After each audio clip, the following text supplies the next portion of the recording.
बिस्मिल्लाहिर्रहमानिर्रहीम अल्हम्दुलिल्लाह वकफ़ा बिल्लाहि वकीला। एक गैर मारूफ माइनर फाइल है जो फाइल नेमेटोमॉर्फा। सिर्फ दो तीन पॉइंट इंपॉर्टेंट है, बाकी इसमें कोई चीज़ खास है कि अमल नहीं है। सबसे पहले तो इसकी शेप, नेमेटोमॉर्फा का नाम नेमेटोडस मिलता जुलता नजर है। ये थ्रेड लाइक है, बारीक होते हैं। ये कुछ जरा ज्यादा ही लंबे हैं, 1 to 250 स्पीशीज के साथ। कॉमन नेम है हॉर्स हेयर वर्म और गॉर्डियन वर्म्स। अब हॉर्स हेयर वर्म जैसे घोड़े की दुम के बाल आपने देखे हुए हैं, बहुत पतले लंबे लंबे होते हैं। क्योंकि इनकी शक्ल भी उस जैसी है, इसलिए इनको ये नाम दिया गया horse hair worm. Gordian name नाम देने की जो वजह है वो आपकी बुक में मेरे ख्याल में दी हुई है इसने किसी जगह पे। चलो हाँ, उसका भी जिक्र करते हैं अभी। अ, ये अब इसमें कोई ऐसा करेक्टर मेरे हिसाब से ऐसा नहीं है जो एक्सप्लेन में, क्योंकि हर कोई भी ऐसा पार्ट जो हमने पढ़े हुए हैं जो उससे हटके हो, मुश्किल हो। ये है जी वो तस्वीर, हॉर्सियर वर्म, नेमेटोमॉर्फा, गॉर्डियन। और इसका नाम गॉर्डियन वर्म क्यों रखा, किसने रखा, इसकी तस्वीर को वहां से देखिए और यहाँ पे आके देखें। यह है जी नेम गॉर्डियन रखने की वजह क्या थी। जेंट has it that the king Gordius of Phrygia tied a formidable knot, the Gordian knot, and declared that whoever might undo it would be the ruler of all Asia. No one could accomplish this until Alexander the Great cut through it with his broadsword. अब एक बार फिर ये आपके लिए गैर मारूफ चीज है जो कुछ मैंने आपको पढ़ के सुना दिया सामने से। इसमें से सिवाय अलेक्जेंडर की मेरे ख्याल में आप किसी नाम से वाकिफ नहीं होंगे, ऐसा ही है कि नहीं, आप बता सकते हैं। ये कदीम हिस्ट्री कबल वसी के दौर की ज़ाहिर बात हो रही है, सिकंदर आजम के ज़माने की बात हो रही है, उससे पहले जिस हुक्मरान का जिक्र किया गया है। भले ये एग्जाम पॉइंट ऑफ व्यू से इम्पोर्टेंट नहीं, हिस्टोरिकल पॉइंट ऑफ व्यू से है। उसने कहा जो इसको पता करेगा, ये लफ्जी मतलब कुछ और है और हकीकत कुछ और है इसकी, कि जो इसको इस इलाके को पता करेगा वो एशिया का हुक्मरान बन जाएगा। और अलेक्जेंडर ने ये काम किया और तकरीबन आधे एशिया पे उसने आके, या जो उस वक्त के दौर के लिहाज से इम्पोर्टेंट एशिया था, उसमें उसने कब्जा कर लिया था। यह है जी ऑल अबाउट। जैसे मैं पहले कह चुका हूँ कि उसके डिस्क्रिप्शन के अंदर कोई ऐसा पॉइंट नहीं है, कोई ऐसा लफ्ज नहीं है यहाँ से ऑनवर्ड जो इससे पहले एक्सप्लेन ना हो चुका। चाहे मैं इसको एक्सप्लेन नहीं कर रहा। हमारा अगला हेडिंग है जी, मुझे आज ये चैप्टर खत्म करना है, फाइलम अकैंथोसिफेला। इसमें भी सिर्फ दो लाइनों के अंदर ही आम चीज है। अकैंथो कांटों को कहते हैं, सिफेला हेड को कहते हैं, सर के ऊपर कांटे। आप इसकी तस्वीर देखेंगे तो आपको इसको पता चल जाएगा ये क्या है, कैसे है। इसमें सिर्फ दो तीन इंपॉर्टेंट पॉइंट, एंडोपैरासाइट है वर्टिब्रेट सिस्टम फिशेस के अंदर, और दो हो चाहिए इसके प्लाक साइकिल को मूल करके, सेकंड पोस्ट क्रस्टेशियन या इंसेक्ट्स हो सकते हैं। आमतौर पर लेस देन 40 मिलीमीटर है एक स्पीशीज मैक्रोकैंथ्रोरिंकस जो है वो 80 सेंटीमीटर तक लंबी है। बस ये इंपॉर्टेंट थी। और अब आपने इसकी डायग्राम देखनी है जो खास की हामिल है। ये दो है, ये असल तस्वीर है और ये उसकी डायग्राम है, हाथ से बनाई गई तस्वीर है। इसमें आपको देखते ही नजर आएगा। ये इसका प्रोसेस है जिसके ऊपर स्पाइन लगे हुए हैं, ज़ाहिर है ये फीडिंग में हेल्प करेंगे। ये नेक रीजन है, ये यहाँ से बाहर निकला है और ये रीटेक्ट कर सकते हैं, वापस लेके आ सकते हैं। इसका ब्रेन नजर आ रहा है। रीटेक्टर मसल किस काम से वाकिफ है, स्यूडोसिलम शूरो मारूफ है, इसके टेस्टिस हैं, बाहर क्यूटिकल मौजूद है। ये cement glands, cement addition glands के लिहाज से आप लोग इस बात में पहले से एपिडर्मिस के नाम से वाकिफ है। स्पर्म डक्ट, वीनस, कोपुलेटरी बल्सा और जेनिटल पोर्टिंग, ये स्ट्रक्चर आपको इसमें नजर आ रहे हैं। अब इस डायग्राम और हाँ, इसमें सिर्फ एक लफ्ज, ये है जी डेवलपमेंट के लिहाज से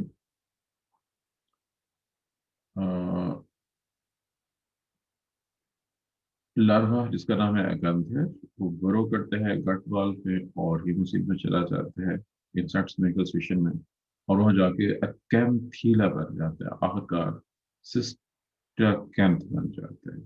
जब कोई मैमल फिश या और कोई बर्ड जो है ना उसको खाता है, इंक्रीमेंट होती है, उसकी बॉडी में चला जाता है। और ये है जी ऑल अबाउट रेड स्लैक्स। अकैंथोस फैला के बाद हम बैक पेज पे और कुछ चीज बहुत खास है कि हमें नहीं है जी। इसके अंदर भी कोई और ऐसा पॉइंट नहीं है जो बहुत ही ज्यादा। ये एक लफ्ज यहाँ पे देखिए, sex is separate and the male has a protrusible penis। protrusible लफ्ज जो कि एक्सप्लेन हो चुका पहले से, जो बॉडी से बाहर निकल सकता है। और बाकी लफ्ज सर्कल में दो तीन जो अहम लफ्ज थे वो मैंने बयान कर दिए हैं। एक लफ्ज भी क्लीन हो सकता है, दो तीन लफ्ज है ब्रैकेट में लिखा हुआ है। एम्फीपोड्स, आइसोपोड, ऑस्ट्रेकोड्स, ये aquatic crustaceans, crustacean phylum arthropoda के मेंबर्स हैं। अब आसान जुबान में ये समझें जैसे झींगे होते हैं, झींगे, केकड़ी और रिश्ता, ये जो नाम आए हैं सारे के सारे, ये आगे किसी फाइलम के अंदर आपके सामने आ जाएंगे। ये दो तीसरा फाइलम है जी, फाइलम लॉरिसिफेरा। फाइलम लॉरिसिफेरा, इसमें सिर्फ एक लफ्ज नहीं आया है यहाँ पे, इंट्रोवर्ट। ये चीज उलट के बाहर आ सकती है और ये भी बहुत छोटे साइज के हैं। ये आइडेंटिफाई हुए 1986 में, इनका नाम रखा गया। और समंदर में जो कंकरियां वगैरह पड़ी होती हैं उनके दरमियान में पाए जाते हैं। नै, नैनालोरिकस मिस्टिकस अक्लोथी स्पीशीज है, या मशहूर जीनस है जो डिस्कवर हुई थी। आम चीजें सिर्फ यही थी। और लॉरिकल क्यूटिकल, लॉरिकल कवर को कहते हैं, प्रोटेक्टिव कवर बॉडी के बाहर, क्यूटिकल। और उसके ऊपर जी जो लगा हुआ है जी क्यूटिकल, क्यूटिकल कब से बात करें। इसके अलावा इसमें और कोई 14 स्पीशीज इसको की नहीं। इसकी तस्वीर देखनी पड़ेगी है कि नहीं है, अगले पेज पे होगी जी लॉरी का। इसकी तस्वीर को देख लीजिए पहले, फिर नेक्स्ट फाइल। ये है जी दो तस्वीर है। ये है जी लॉरिसिफेरा, और इसमें ये लफ्ज है जी इंट्रोवर्ट, जो कि उलट के बाहर निकल सकता है। और जैसा कि आप इसकी तस्वीर से अंदाजा लगा सकते हैं, हाइड्रोजन में यहाँ पे इसका माउथ है और ये स्टायलेट की ओपनिंग है जिसकी वजह से फीडिंग करता है। ये स्ट्रक्चर ये वापस पीछे खींच सकता है थोरेक्स के अंदर। ये इसके ऊपर लगे हुए स्ट्रक्चर स्केलेट्स, ऐसे ही यहाँ पे ये थोरेक्स रीजन है इसका। ये बाहर जो कवर देख सकते हैं, ये लॉरिकल स्पाइन लिखा हुआ है इसके ऊपर, और ये इसकी प्लेट्स हैं जो जुड़ी हुई हैं। और ये इसके अंदर याद रखिएगा, ये बाहर कवर है, उसके अंदर ये टेस्टिस और बाकी स्ट्रक्चर नजर आ रहे हैं। गट नजर आ रही है, क्लियर गट, एनस नजर आ रही है, और ये मसल्स भी नजर आ रहे हैं, लॉरिकल मसल्स। ये है जी ऑल अबाउट लॉरिसिफेरा।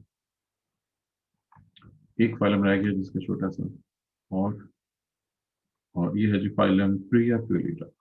इसका भी नाम की खास अहमियत है। सिर्फ नाम की अहमियत की हद तक क्या होगा, इसमें भी कोई बहुत खास चीज नहीं है। ये है जी नाम प्रियाक्युलिट्स, इंग्लिश नेम है। ग्रीक प्रियोपॉस फैलिस ईटा, plural suffix from the Priapos, the Greek god of reproduction, symbolized by the penis। ये भी ग्रीक mythology से, यूनानियों का वो देवता जो रिप्रोडक्शन से ताल्लुक है, उसका सिंबल पीनस है, और इसकी शक्ल पीनस से मिलती जुलती है, इसलिए उसको ये नाम दिया गया है जो प्रिया पीरियड। 16 स्पीशीज मैरीन, ठंडे पानी में रहते हैं। और बाकी चीजें सिर्फ और सिर्फ इसकी जी एक लफ्ज तो ये है जी, सुपरफिशियल एनोलाई, बॉडी के ऊपर दायरे बने होते हैं और सिर्फ दायरे होते हैं, अंदर उसके कोई सेक्शन नहीं होते। मैं तस्वीर बताता हूँ। यह है जी प्रिया पीरियड की तस्वीर डायग्राम। ऊपर से नीचे आते हैं, माउथ नर्वरिंग, ये इंट्रोवर्ट जिसकी ये जैसा इसमें था, इसमें भी ऐसे ही बाहर निकल के पीने में हेल्प करेगा। रिट्रैक्टर फैसिलिटी है साथ इसके। गच, गोले, एक्सक्रीटरी ऑर्गन, डिजेंट्री, इसमें और कोई चीज़ ऐसी नहीं है जो नहीं हो। अगर आप बहुत गौर से जो फॉलो कर सकते हैं, यहाँ पे देखिए, यहाँ पे आपको निशान हल्के हल्के ऐसे निशान नजर आ रहे हैं।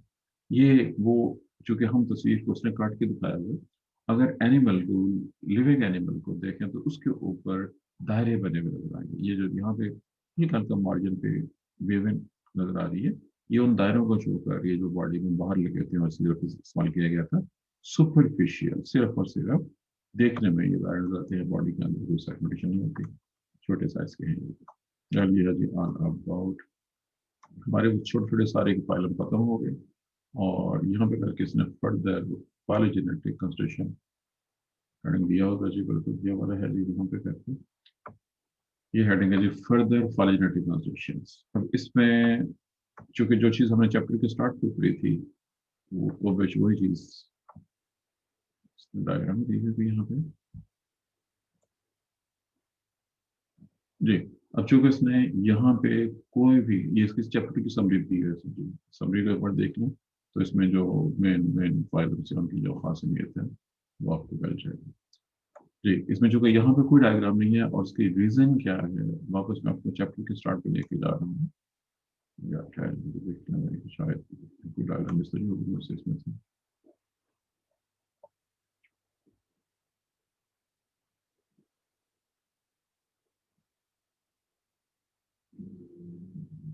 जी। बाकी इसमें डायग्राम कोई नहीं है और इसकी रीजन ये है कि चैप्टर के स्टार्ट के ऊपर जहाँ पे चैप्टर स्टार्ट है वहाँ पे एक डायग्राम पहले से बनी हुई है। जस्ट उस डायग्राम पे एक नजर मार लें ताकि आपको याद आ जाए कि ये सूडो सिलेबर्ट्स हैं, इनके आपस में और दूसरे जानदार से रिलेशनशिप क्या है। ये फिर आगे निकल गई है जी। ये वाला डायग्राम है। ये डायग्राम फर्दर क्वालिटेटिव स्ट्रीट्स आप अटैच कर सकते हैं क्योंकि ये क्लैडोग्राम है और कोई याद होगा स्टार्ट को जीरो हो चुका है।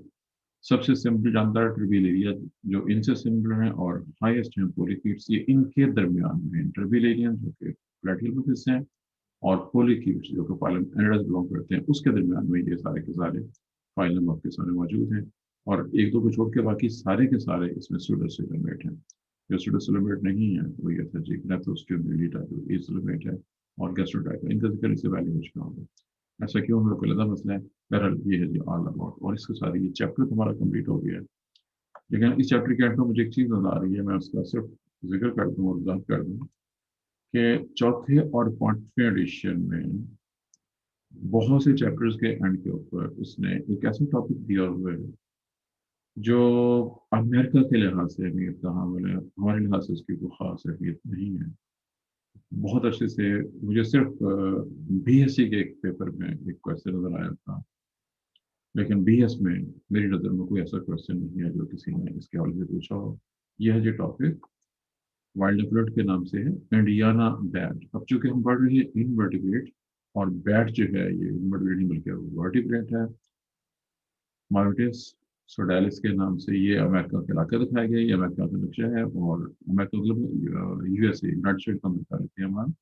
इसके अंदर ये इसने कुछ इलाके शो किए हमें जहाँ पे ये बैट पाई जाती है। इसकी तस्वीर नीचे आप देख लीजिएगा। इसका जो कॉमन नेम है Ozark big eared rat, bat bat नाम होना चाहिए था। ये रखने दिया वैसे कहीं पे। माउस जी बल्कि यह जी माउस ईयर्ड बैट, ये इसका लोकल नेम वहाँ का माउस ईयर्ड बैट। इसकी तस्वीर देखें तो आपको ये सीधा जी बैट की चमगादड़ की इसके काम तकरीबन वैसे हैं जैसे कि माउस की होती है, इसलिए इसलिए नाम दिया गया। बहरहाल ये टॉपिक आपकी बुक में जब चौथे और पांचवें एडिशन में बहुत से टॉपिक हैं जो दिए गए हुए हैं। इनकी प्रॉब्लम यह है कि इनका चैप्टर से आमतौर पर कोई ताल्लुक नहीं होता आमतौर पर, और चूंकि हम पढ़ रहे हैं इनवर्टिब्रेट और ये वर्टिब्रेट से बिलोंग करता है इसलिए इसकी ऐसी कोई वैल्यू नहीं है। कोई अहमद ही होगा जो इसके हमारे से कोई क्वेश्चन पूछ ले, क्योंकि इसका कोई ताल्लुक नहीं है इनवर्टिब्रेट्स के साथ जो हमारे सिलेक्शन अमेरिका के रेफरेंस से उनके लिहाज से अहमियत है। वाइल्ड लाइफ के हवाले से हमारे लिहाज से इसकी कोई अहमियत नहीं है। और सिर्फ इसके साथ जो हमारा चैप्टर का नंबर था जी पांचवा एडिशन के मुताबिक चैप्टर का नंबर 11 है। और अगर किसी बात चौथा एडिशन पढ़ा होगा तो उसमें किसका क्या नंबर है ये आप बता सकते हैं, ये बताएंगे इस चैप्टर का नंबर क्या है जी? सर 20 20 चलो 21 है। चलो 20 या 21 नहीं, जो भी हमने खत्म किया है वो 20 है। ये 20 चलो ठीक हो गया। बहरहाल ये हमारा चैप्टर कंप्लीट होगा जी। नेक्स्ट चैप्टर की तरफ जा रहे हैं हम। चैप्टर नंबर 12 इसके मुताबिक और बाहर वहाँ पे फिर ये 21 होगा जी चौथे एडिशन में। और ये भी चेक करें क्या तरतीब सेम है डिफरेंट है, ये देख लीजिए, ये कंफर्म कर दें कि चौथे और पांचवें में मेरे ख्याल में तरतीब में कुछ फर्क है। यहाँ पे इसने फाइनल उसका दिया होगा और बताइए कि चौथे एडिशन के पास है इसमें उसमें इस तरतीब में नेक्स्ट कौन सा फाइल आ रहा है। सर उसमें भी मोलस्का उसका ये चलो मोलस्कन चलो ठीक है तो मसला नहीं। आ जाए जी। शुरू में इसने कंसेप्ट दिए हुए हैं, इसमें चंद अहम अल्फाज प्रोटोस्टोम्स चैप्टर 16 जो आपकी तरतीब के मुताबिक चौथे एडिशन में आपने सबसे पहले पढ़ा, वहाँ पे प्रोटोस्टॉम्स क्लियर हो चुके होंगे। यहाँ पे क्लियर स्पेकुलेटिव क्यास, इनका बाकी से क्या ताल्लुक है, वो सिर्फ क्यास पर बेस है। सिलोम की वजाहत चैप्टर 16 में हो चुकी है। तब यहाँ पे इसमें कुछ लफ्ज हैं जी, head foot, visceral mass, mantle cavity और रेडिकुला। ये मोस्ट इंपॉर्टेंट कैरेक्टर है फाइलम मोलस्का के, इसकी वजाहत अभी आ जाएगी। वैसे फर्स्ट इंट्रोडक्टिव क्वेश्चन है, आपने फर्स्ट ईयर में इसको छोड़ा हुआ इसलिए। उसके बाद है जिनकी क्लास गैस्ट्रोपोडा में सुनेल घोंगे वगैरह आते हैं। उसके बाद अगली क्लास इसमें क्लैम्स, ऑयस्टर, मसल और जिनको आप ऑर्गेनिक सिपियां कहते हैं, क्लास 5 वॉल्विया है। अगली क्लास सेफेलोपोडा है जिसमें ऑक्टोपस, स्क्विड, कटलफिश और नॉटिलस आते हैं। ये ब्रेन के लिहाज से हाईली डेवलप्ड है अपने इन्वर्टेड में। और उसके अलावा कुछ ऐसे गैर मारूफ हैं, स्कैपोपोडा, मोनोप्लेकोपोडा, एप्लेकोपोडा, पॉलीप्लेकोपोडा वगैरह, जो कि आपके लिए गैर मारूफ है। और ये है जी अबाउट तारुफ इनका। चैप्टर का स्टार्ट है जी एवोल्यूशनरी पर्सपेक्टिव। इसमें छोटे छोटे कुछ क्वेश्चन हैं, इसमें छोटे छोटे कुछ ऐसे क्वेश्चन, शॉर्ट क्वेश्चन हैं जो कि वाइवे के लिहाज से या क्वेश्चन के लिहाज से हमें यहाँ मिले, और वो गालिबन अगले पेज में होंगे। बहरहाल उसके जो तारफ शुरू हो रहा है यहाँ से, ऑक्टोपस, स्क्विड, कटलफिश, ये सब सेफेलोपोड्स कहलाते हैं। क्या आप इस नाम से या इन नामों से पहले से वाकिफ हैं? क्या आपने नाम सुने हुए हैं? ऑक्टोपस, कटलफिश, स्क्विड, किसी को याद हो, हिस्ट्री में पढ़ा हो, या वैसे जनरल के लिहाज से किसी को पता हो ये क्या चीज़ है? Sir octopus. जी, क्या होता है, इसके बारे में क्या जानते हैं आप?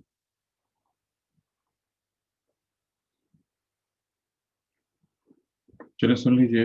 अगर सर ऑक्टो मीन 8, हम्म, तो इसके सर के ऊपर मतलब माउथ के 8 आर्म्स लाइक स्ट्रक्चर होते हैं। चलें अब बात ठीक है, बिल्कुल जिस तरह से आपने कहा, लेकिन जो ज़्यादा इंपॉर्टेंट चीज़ें हैं उसको गौर कीजिएगा। ये ग्रुप है जो अब बहुत छोटा सा, चंद एक जानदार है इस ग्रुप के अंदर फाइलम मोलस्का में।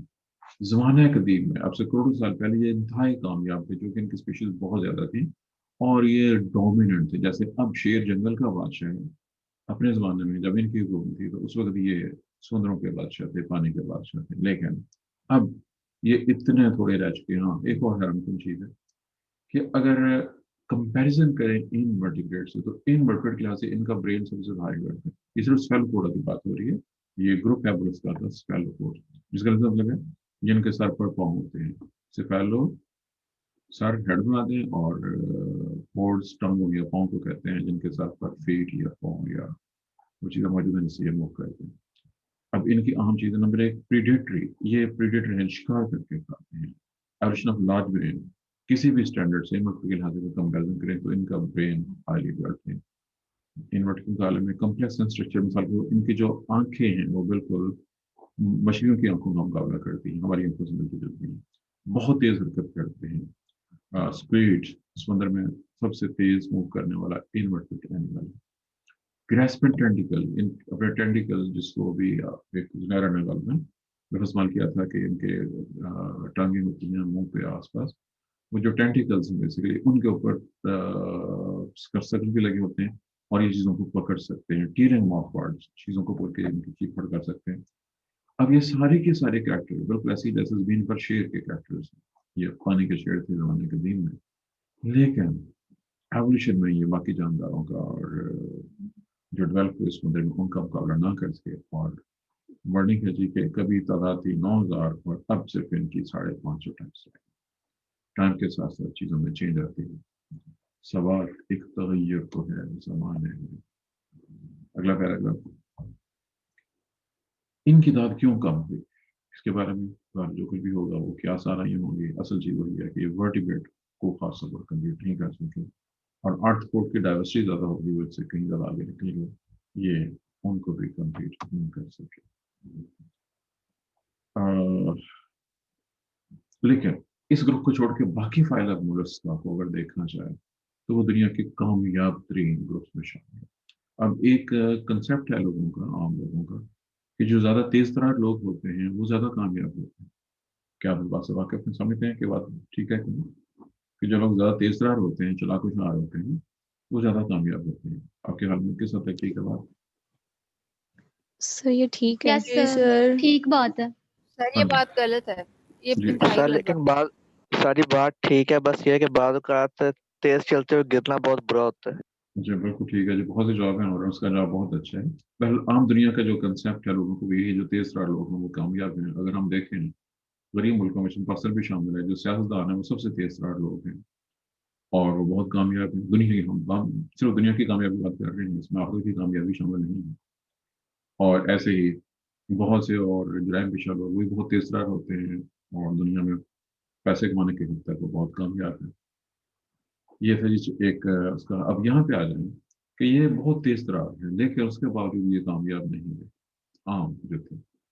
अच्छा, अब दूसरी बात हो रही है कि जो फाइलम मोलस्क है जो बहुत ही स्लो मूव रहे हैं, स्नेल होंगे बहुत स्लो चलते हैं, ये इतने स्लो चलते हैं लेकिन उसके बावजूद ये बहुत कामयाब। मैंने बहुत कामयाब इसलिए कहा कि अगर हम नॉन स्पीशीज की बात करें तो दुनिया में नंबर 1 पर फाइलम आर्थ्रोपोडा है जो बहुत तेज चलते हैं, और नंबर 2 पे फाइलम मोलस्क है जो बहुत स्लो चलते हैं।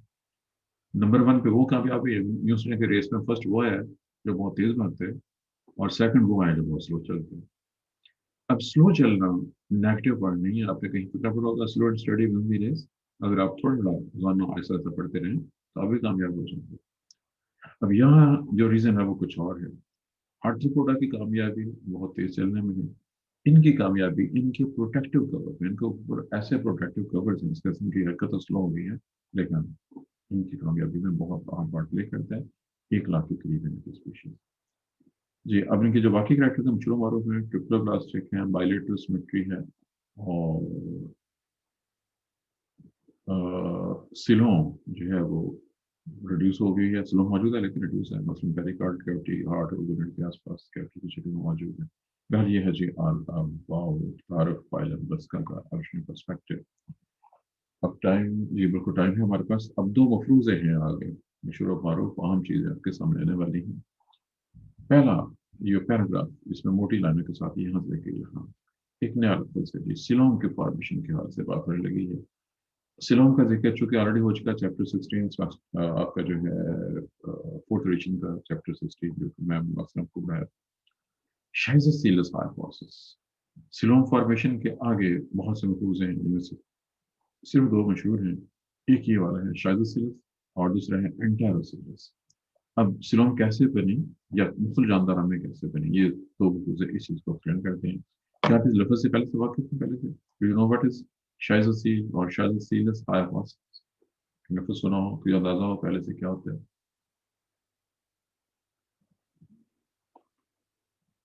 ये पॉइंट मौजूद था आपकी सेकंड ईयर की बुक में, बायोलॉजी में डेवलपमेंट वाले चैप्टर में, डेवलपमेंट ऑफ सिलोम के रेफरेंस से। वहाँ पे ये वाला एक्सप्लेन हुआ हुआ था, ये नहीं था, ये एक्सप्लेन हुआ हुआ है लेकिन ये लफ्ज इस्तेमाल हुआ हुआ है इंटरलैब के ऊपर। चलें फैक्ट क्योंकि आपने नहीं पढ़ा मुझे। शाइजो, इसका ब्रैकेट में देख लीजिए, स्ट्रिक्ट लफ्ज में फट जाना, और कॉलोजियल से निकला है वो हॉलो के लिए है, फट जाना और कैविटी बन जाना। अगर मेसोडर्म हट जाए और कैविटी डेवलप हो जाए तो ये मफरूजा शायद स्लोम हाइपोथेसिस है। और प्रोटोस्टोम्स में ऐसा ही होता है, मेजॉरिटी प्रोटोस्टोम में मेसोडर्म स्प्लिट हो जाती है और उसमें कैविटी बन जाती है जिसको शाइज़ोसीलस्लोम कहते हैं। प्रोटोस्टोम आप ऑलरेडी पढ़ चुके हो। मफरूजा सेकंड है जी एंटेरोसीलस हाइपोथेसिस।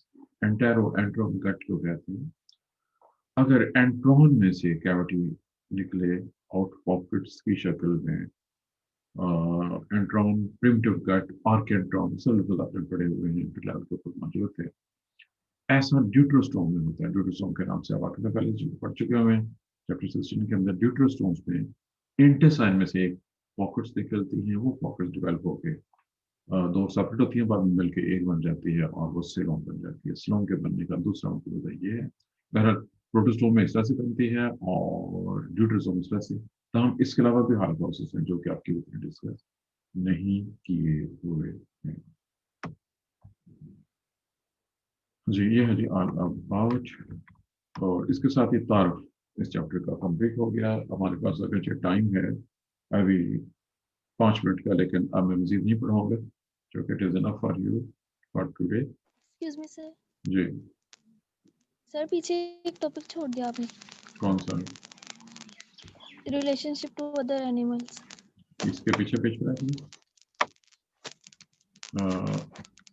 बसा सर के। रिलेशनशिप, हाँ, मैं वही देख रहा हूँ इसमें, अगर उसमें है एवोल्यूशनरी पर्सपेक्टिव, ये ऐसा ना हो कि वो चौथे इसमें हो एडिशन में और पांचवें में ना हो।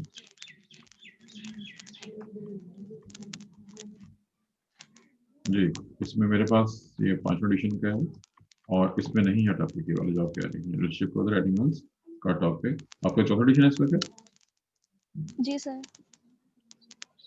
जी, क्योंकि इस एडिशन में नहीं है जी, तो वो चौथा देखना पड़ेगा।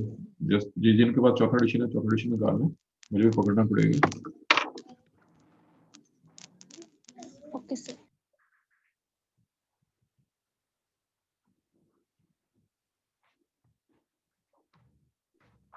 सर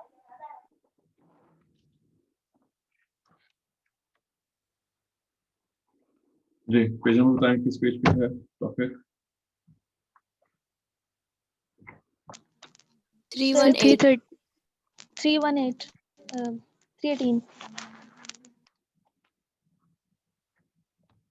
जी बिल्कुल जी, ये टॉपिक दिया हुआ है जी, और ये ओरिजिनल स्लॉग से पहले से दिया हुआ है, आप उसको देख लीजिए, क्योंकि टॉपिक फर्स्ट में मौजूद है। एग्जामिनेशन पॉइंट ऑफ व्यू से तो ये बहुत इंपॉर्टेंट नहीं है, लेकिन जस्ट हमें इसको रिव्यू करना है। इसमें जो इम्पोर्टेंट पॉइंट है, मैं सिर्फ उन्हीं को डिस्कस करूंगा, बाकी चीज़ों में जरूरत नहीं है। इसमें दो चीजें, बल्कि ऐसे करें कि वो डायग्राम जो चौथे एडिशन में पेज नंबर 319 पे दी हुई है, वहां पे आज गो टू पेज नंबर 319। ये चौथे सेमेस्टर की बात हो रही है, चौथे सेमेस्टर चौथे एडिशन की बात हो रही है। 319 पे एक डायग्राम है। इस डायग्राम में सिलोमेट के अंदर ऊपर से नीचे आर्थ्रोपोडा, एनिलिडा, मोलस्का और एक्टोप्रोक्टा, ये तरतीब है प्रोटोस्टोम्स के लिहाज से, जो कि आपको नजर आ रही है। प्रोटोस्टोम्स के अंदर मुख्तलिफ जानदारों के नाम दिए गए हैं, जिसमें ब्रैकियोपोडा, एक्टोप्रोक्टा, मोलस्का, एनिलिडा और आर्थ्रोपोडा के नेम आपको मिलेंगे। डायग्राम देखिए सबने, डायग्राम चेक कर लीजिए सबने कि नहीं, चौथे एडिशन से है। Yes sir. Yes sir. जी। अब इसमें अगर आप सिलोमेट को गौर से देखें तो इसकी दो ब्रांचेज हैं। नीचे की तरफ ब्रांच है, इसका नाम है ड्यूट्रोस्टोम्स, और ऊपर की जो ब्रांच है प्रोटोस्टोम्स। चूंकि ड्यूट्रोस्टोम प्रोटोस्टोम और एक्सप्लेन हो चुके हैं, लेकिन रिव्यू के लिए प्रोटोस्टोम्स वो जानदार हैं जिनमें ब्लास्टोपोर से माउथ की डेवलपमेंट होती है, एनस बाद में डेवलप होती है। ड्यूटोस्टोम वो जानदार हैं जिनमें ब्लास्टोपोर से एनस की डेवलपमेंट, एनस पहले बनती है और माउथ बाद में बनता है। ये दोनों का एक बेसिक डिफरेंस है, मैंने एक डिफरेंस का जिक्र किया। अब इसमें एक प्रॉब्लम हो गई, आप लोगों ने चूंकि जब चैप्टर 16 पढ़ा है, तो आपने उसको पढ़ा है, सॉरी, इसके चौथे एडिशन से। अब चौथे एडिशन में एक टॉपिक है बहुत इंपॉर्टेंट, जो इसने मोलस्का वाले चैप्टर में दिया हुआ है, और ये है जी अगले पेज के ऊपर। ये फुल क्वेश्चन है और बहुत इंपॉर्टेंट क्वेश्चन है। और आप पेज नंबर 320 पे चले जाएं, आपके पास जिनके पास भी चौथा एडिशन मौजूद है, उसके इसी चैप्टर में, यानी मोलस्का वाले चैप्टर में 21.3 पे डायग्राम है। ये एक बहुत ही इंपॉर्टेंट क्वेश्चन है। क्योंकि ये बहुत इंपॉर्टेंट क्वेश्चन है, इसलिए इसको इंशाल्लाह नेक्स्ट टाइम में कल स्टडी करेंगे हम। ये आज पॉसिबल नहीं है इसको स्टडी करना। तो उसकी रीजन ये है कि चूंकि ये सिर्फ मानने वाला की मिस्टेक है, एट ए टाइम चौथा और पांचवा दो एडिशन रिकमेंड कर दिए हैं एक ही किताब के। चौथे एडिशन में ज्यादा चीजें हैं, पांचवें के बारे में, इसलिए पांचवें की जरूरत नहीं थी, ताकि बच्चे सिर्फ एक ही एडिशन को पढ़ें और प्रॉपर प्रिपेयर कर लें। अब यहाँ पे बहुत से टॉपिक ऐसे हैं जिनके चैप्टर चेंज हैं दोनों एडिशन के अंदर, और अगर आप सिर्फ एक पढ़ रहे हो तो कुछ टॉपिक मिस हो जाएंगे। और मोस्टली वो टॉपिक ऐसे हैं जो चौथे एडिशन में हैं और पांचवें में मौजूद नहीं है। बहरहाल, ये चूंकि बहुत ही इंपॉर्टेंट क्वेश्चन है, इसलिए इसमें बहुत सी डायग्राम्स हैं। ये इंशाल्लाह हम कल कर सकेंगे। इस वक्त सिर्फ 1-2 मिनट का टाइम बाकी है, और जो कल के वो भी खत्म हो गई, 40 मिनट पूरी हो चुकी होंगी। इसलिए आज के लिए अल्लाह हाफिज़। कल इंशाल्लाह इसको सर अटेंडेंस लगा दें। जी बताइए।